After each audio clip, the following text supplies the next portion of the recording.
Hello, everyone. This is a impromptu kind of live stream today, but I wanted to bring you along with my studies. I'm doing my daily reading today, which is The One Thing You Can't Hide. And it's information from Earl Nightingale, but also Bob Proctor and Sandy Gallagher. So very impactful information. I'm just going to kind of read and highlight a few things here and there, but I wanted to bring this to you to kind of help you out today and also utilize this knowledge to improve the results in your life, but also the success that you're headed towards for 2025. So before I forget, this Thursday and Friday, there is the last free webinar of the year. So I'm really excited about it. I was basically putting together some notes last night and also some different topics that will be discussed. So it's going to be amazing. Let me make sure we're good with audio because we just kind of jumped on camera here. Speaking of camera, looks like we're good for camera as well. So let me share my screen. And again, this Thursday and Friday, it's actually at noon Eastern time that I'll be here. I'll be on actually these exact platforms, I believe. And I'll be, giving you that value, that energy, that love that you seek for the better you, the higher version of you for next year, but also starting now, right? Why not now? And a lot of times our paradigm and our old conditioning wants to put things off till I'll do it later or I'll do it tomorrow. Right now is that time, always, especially, for your future and for what you choose to achieve and what you want to change in your life. So let me share my screen of what the reading is. And I don't mind presenting that here as well. So that way you can see it and let's get into it. So what I'm sharing today is information from the Lead to Field mentorship program. We can do it that way. That's fine. Let me see here. Is it easy to hide that? That way it's easier. It's a short read, but very impactful. And let me, you can do it like that. You can do it like that. We have some options here. So I'm going to read it like that. And maybe maximize. So the Lead to Field mentorship program is so potent. It's like gasoline on a fire, and what's so special about it, there's different information that's shared here. And this program actually inspired Bob to do the new Lead to Field because this is kind of what he was learning.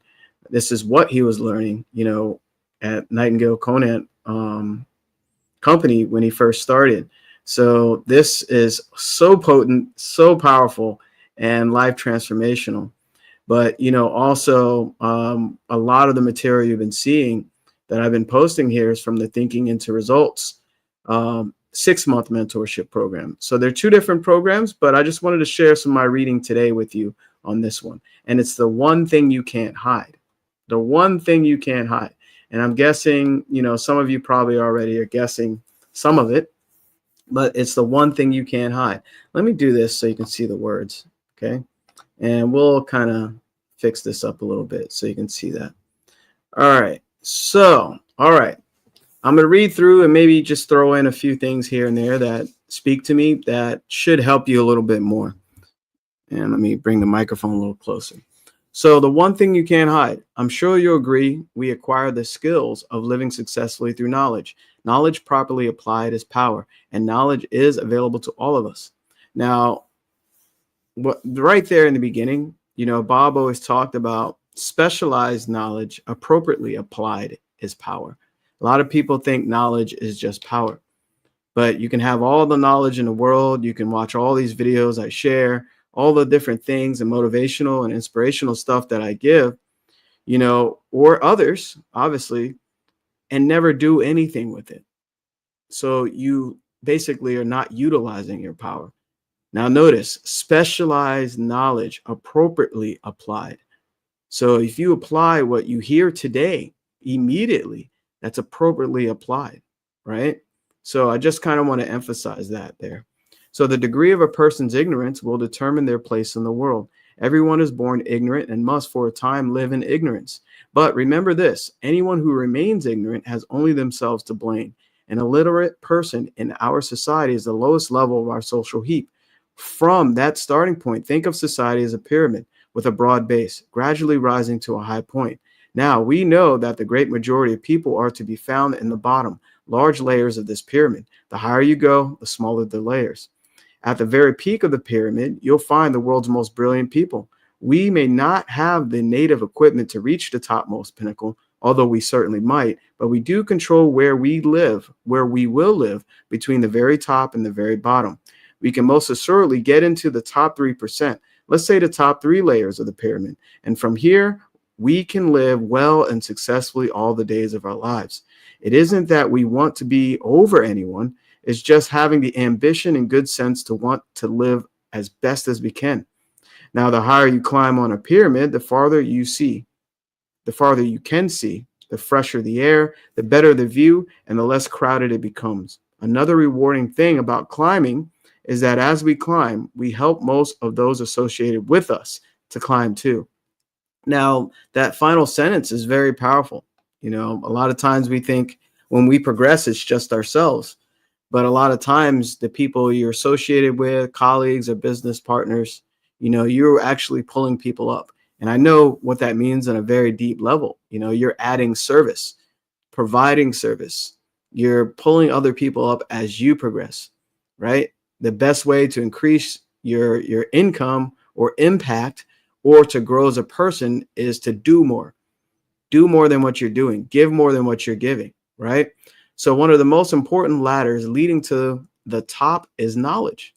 The more we know, the higher we can move. But where does a person begin? No one person can know everything. In fact, our store of knowledge is growing far too fast for anyone to keep up with it. It's like walking into the Library of Congress with its millions of volumes and trying to decide which single book to read first, knowing that even if you lived 1,000 years, you couldn't read them. You couldn't read them all. So fortunately, the answer to this perplexing problem is known. A person should begin, now pay attention to this part, a person should begin with the study of their language and then to their general area of interest. 2 steps in that order that can move us high on the pyramid. Now, first, the language. In our case, most people that watch this or listen to it is English. Not enough people realize that it is our ability to use our language which will determine our place on the social pyramid and which will also control to a great extent the amount of money we will earn during our lives. Now, that paragraph tells you right there, it basically to a great extent, the amount of money we will earn during our lives, right? So a person may dress in the latest fashion and present a very attractive appearance. So far, so good. But the minute that person opens their mouth and begins to speak, they proclaim to the world their level on our pyramid. So notice I look presentable. Presentable is, based on perception. I could have kept my hoodie on or the hat on. I was keeping my head warm. But the point is, as soon as you hear somebody's open their mouth, that it even says it right here. They proclaim to the world their level, right? Their knowledge, the speech of who they are, the passion of their voice, and the energy they send out, right? So our use of the language is the one thing we can't hide. So many years ago, and this is not to knock anyone that's bilingual. I have, clients that speak multiple languages, and I love that. Pick your primary language. And what we mean by language, you'll start to understand what the meaning of different words, right? So many years ago, the graduating class of a large university was given an examination in English vocabulary. The test scores were graded into groups of 5% each, the top 5% and so on to the bottom. At regular intervals during the next 20 years, questionnaires were sent to the surviving graduates, asking them their occupation, incomes, and so on. Without exception, those who scored highest on the vocabulary test were in the top income group. Let me read that again. Those who scored the highest on the vocabulary test were in the top income group. So while those who scored lowest were in the lowest income group. So now you see the correlation, right, of vocabulary versus income. Okay. A few years ago, Reader's Digest published an article by Blake Clark entitled Words Can Work Wonders for You. In it, he wrote, tests of more than 350,000 persons from all walks of life show that more often than any other measurable characteristic, knowledge of the exact meanings of a large number of words accompanies outstanding success. All right. So he also mentions the work done in this field by scientist Johnson O'Connor and gave O'Connor's best illustration of the importance of vocabulary. Tests were given to executive and supervisory personnel in 39 large manufacturing plants. The results showed that every one of the people tested rated high in the basic aptitudes that go with leadership. Differences in their vocabulary ratings, however, were definite and dramatic. Presidents and vice presidents averaged 236 out of a possible 272 points. Managers averaged 168, superintendents 140, foremen 114, floor bosses 86. In virtually every case, vocabulary correlated with executive level and income. Okay, so children with the best vocabularies get the best grades in school. Now, this is for a lot of my viewers that have kids. I know a lot of you have families. I myself am a father. She's 6 years old, and both teachers, she was in pre-K and then kindergarten, and they were saying how her vocabulary is great, basically a little advanced, right? Because she's using like 3-syllable words, 4-syllable words, and she's 6 years old. I'm proud of her. And I know a lot of times she hears me talking out loud on video, also reading this content, and the dialogue between my wife and I, a lot of this kids pick up, right? And this equates to better grades in school, right? The vocabulary. She was even learning Spanish as well at some point, and I would love to tap in with that as well now that I think about it. So the point is good grades, success, income, right? So a salesman in his 50s who was in the bottom 5% in vocabulary worked himself into the top 45% and is now vice president of his firm. So an encouraging fact to keep in mind, Clark went on to say, is that when we master one word, we find that we have added several others. Now, let me make sure I'm not muted here. Okay, great. I'm not muted. And feel free to drop any comments or whatever. Okay. So that way I can address them and help you out some more. So an encouraging fact to keep in mind, Clark went on to say, is that when we master one word, we find that we have added several others. It's as if the new one is a nucleus of thought around which whirl numerous related ideas that we now come to understand. Deliberately learning 10 new words, we pick up probably 90 more, almost without realizing it. So you see, understanding our language is the key to studying and learning everything else. Now, literally millions of people are being held back in life simply because they've never taken the time to learn their own language. It's very powerful here. Okay. So let's face it, from the earliest times, the favored class, of people has always been the educated class. They can make themselves recognized instantly anywhere by the simple expedient of speaking a few words. Now, our language, more than anything else, determines the extent of our knowledge. You see, everything in all the vast storehouse of knowledge has a name, a label. These names, these words make up the language. The more words we know and can properly use, the more knowledge we have. Of this, you can be sure, a person's knowledge and their language go together. All right. It's almost impossible for one to be larger than the other. Now, that part is funny to me because I, was using the meanings of words incorrectly. I would find a new word that I just was fascinated about. My wife will tell me, being an English major, you didn't quite use that correctly. But the point is, I was learning new vocabulary and I was applying it, attempting to apply it, right? But I have gotten better over the years with that. So a person's knowledge and their language go together, right? So before we move to the second point, which is knowledge in your field of general interest, make it a point to acquire books that will help you improve your vocabulary. You'll find them valuable additions to your library and enormous help in your career. So I mentioned on another live that, there's tons of apps that you can look as well to help improve your vocabulary other than just books, but books are beautiful, right? And we actually go into that. In addition to vocabulary, effective English usage is important. This entails learning the parts of speech, what they mean, and how they should be used to construct sentences. This too is a reflection of your present knowledge. Right now, mentally rate yourself on the use of the knowledge of the language. Would you say your rating would be excellent, good, fair, or poor? Now, be very honest with yourself. This is how personal development works. You have to be very honest and reflective.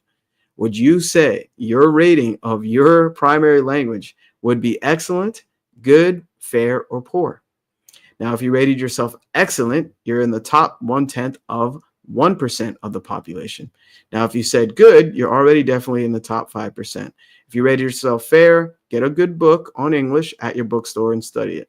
And if you rated yourself as poor, take a home study or night course in English. Many excellent courses are available. So, impress on your youngsters the importance of knowing their language. More people speak English now than any other language, with the possible exception of Chinese. Now, English literature from Chaucer to Eliot, from Shakespeare to Hemingway, is the richest and most extensive on earth. So when you're studying English, you're studying one of the world's greatest and most interesting subjects. Now, if you think you don't have time to study, pay attention to this. This is probably a majority of people that will watch this video. Let me drink my tea before I read that part. If you think you don't have time to study, listen to what Lois Shores has to say about this. Each of us must find their own 15-minute period each day for reading. It's better if it's regular. The only requirement is the will to read it. With it, you can find 15 minutes no matter how busy the day. That means you will read half a book a week, 2 books a month, 20 a year, and 1,000 in a reading lifetime. It's an easy way to become well-read. So yes, it is an easy way to become well-read, well-educated, and it takes just 15 minutes a day. So now let's get to our second area of study, our general interest. Everyone has something in which he or she is interested. This is true of a salesman, a doctor, architect, executive, student, or housewife, etc., etc. So reading this in this area is for profit. And we should read for pleasure as well. Now, once we have a regular program going along to improve our knowledge of our language, we should begin a systematic study. This is what mentorship is. This is what this live is about. It's a systematic study.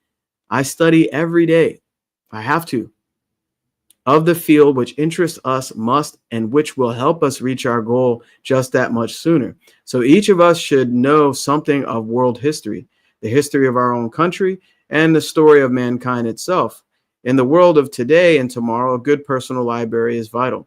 Those without it are going to find themselves seriously and unnecessarily handicapped. Books are not an expense item. Really, they're an investment, and one of the best on earth. They pay us dividends out of all proportion to their small cost, not just in pleasure and knowledge, but in cash. As T.V. Smith has written, books extend our narrow present back into the limitless past. I like that a lot. They show us the mistakes of the men before us and share with us recipes for human success. There's nothing to be done which books will not help us to do better. Very strong statement there. So, to try to live without constantly expanding our knowledge is to close our eyes, not just to the whole purpose of life, but to the facts of life as well. We can highlight that. To try to live without constantly expanding our knowledge. You want to understand yourself. You want to know more about how all of this is connected, how your thoughts are connected to your results, how study changes who you are, how dedication and commitment changes your world and your family and your income, how all of this is connected. Why close your eyes to your growth? All right. So never before has the world moved so rapidly as it's moving today. We must make up our mind to move with it, to stay up with it, to grow and prosper with it, not just because it's the best way to our goals, but because it's the way to really enjoy living as the skillful sailor enjoys the sea. So often, a person will live in the shallows from force of habit. You got to ask yourself, like, you have a habitual way of doing things that aren't serving you. You know, this is what we're going to get into this Thursday and Friday. How long are you going to keep doing the same thing and expect different results? How long are you going to get up to a point where you're really afraid to do something new and you stop and you allow your old mental conditioning to prohibit you from your own growth? These habits are part of your paradigm, the mental program that's fixed in your subconscious mind that has almost exclusive control of your habitual behavior without any conscious awareness of it. All right. So, or because those around him or her are wasting their time there. So this is your environment. So without realizing that only a thin screen of reeds separates them from the fine, deep ocean beyond, that person can sail to any port of their choosing if they have taken the time and expended the effort to build a good boat. That boat is you. That boat is your mindset. That boat is understanding. And the port is your goal. Where are you going in life? So now let me make an important point. The person who knows where they're going and who's made up their mind to get there is going to make the grade, regardless of their education. If an education is necessary to the accomplishment of their goal, they'll get it. Nothing in the world can take the place of persistence and determination. I think it's important to succeed in every department of our lives, and becoming well educated is one of the most vital. What good is a large material success if a person has remained too ignorant to enjoy it or to administer it? Now let's recap. Here's a recap, basically what's shared. Knowledge is power. And I mentioned earlier, I love to rephrase that.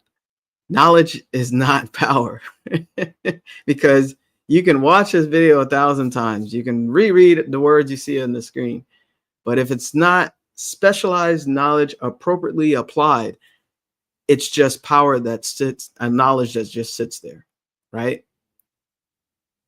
It's actually, it is power, right? But it doesn't become powerful until you use it. It's like sitting there with all the power, just sitting there, hoping and wishing for things to change. So the more our knowledge, the more power we can exercise over our lives and our futures. The more our knowledge, the more power we can exercise over our lives and our futures. So think of human society as a pyramid composed of layers, beginning with a broad base and narrowing to a pinnacle at the top. Pick the place on the pyramid you're going to shoot for and start climbing, right? Start climbing.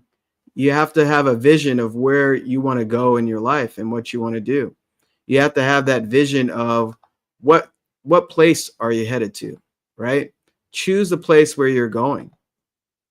And it's there readily available for you, but you have to have a clear vision of what you want, like where you're going for next year, right? This is where I'm talking about this Thursday and Friday at noon at Eastern, right? So since there's far too much knowledge for any one person to assimilate, where can we start? First, with our language. We talked a lot about our language, and next with our general area of interest. So whatever you're generally interested in. 2 subjects which can keep us growing and interested for the rest of our lives. All right.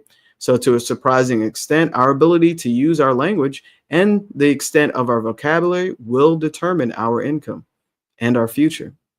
All right. So let's spend at least 15 minutes every day reading something not only interesting, but calculated to stretch our mind a little more. Remember that a mind stretched by a new idea can never again return to its original dimensions. All right. So it's estimated that the average person adds only 5 new words a year to their vocabulary. 5 new words, that's estimated, right? A year. That's not nearly enough for this day and age. We should add that many a week. Many popular magazines publish features which will help you in this area. But I also mentioned apps. There's tons of apps that will help improve your vocabulary. There's probably online, courses and stuff like that. They just really get you learning your language a little more. And of course, reading as well. You'll find words that you don't understand. Just look them up and understand the meaning, and then apply them, in your vocabulary as you speak. And I'm thinking of a word right now that I learned this week that I could probably use, but the word slips my mind. So, and finally, realize that graduating from school is just the beginning, the commencement of our days and years of learning. For with wisdom will come kindness, patience, love, understanding, and success as a person. It's never too late to begin. So there's one word right there, commencement. Commencement, I'll even, we'll stop sharing here. I'll even give you the definition of commencement. A lot of people think commencement is ending, right? Commencement definition: a ceremony in which degrees, diplomas are conferred on graduating students, a beginning or start at the commencement of training. So when you graduate from college or high school or whatever, what do you call it, institution or whatever, it's the beginning. It's not the end. And a lot of us, thought commencement was the end, but it's the beginning to the new you, the higher version of yourself. So I wanted to bring you along my daily readings. This is one thing you can't hide, is your speech, your knowledge, right? And this is something to help you kind of look at, but utilize it and apply it. So again, this Thursday, noon Eastern time, I forgot what I called it because it's going to be amazing. It's time for change. It's time for change. And it's Friday as well. It's going to be on my Facebook profile and also here in LinkedIn. And it'll be available for a couple days live on there. So, make sure you set some time aside to watch that and join me live. I would love to have you. I'm bringing some amazing energy and some awesome topics that I'm excited about. But this is not about me. It's about you. It's about your life and what you want and where you're going next year. Next year starts now, actually, right now. The golden moment. The present is the present because it's a gift to you. And what do you do at this moment? Right? So if this really spoke to you, this is just touching the surface, scratching the surface. Personal development goes very deep. And if this spoke to you and resonated with you, reach out to me. A lot of you know how to contact me on whatever platform that you see this. And blessings, everybody. I wish you a beautiful, blessed day. And utilize this information. And for those that missed it, catch the replay. Yeah, and feel free to drop some comments and let me know what really struck a chord, or also what helped you, or any type of questions. All right. Praying for you. Blessings. Love y'all. Have a good one.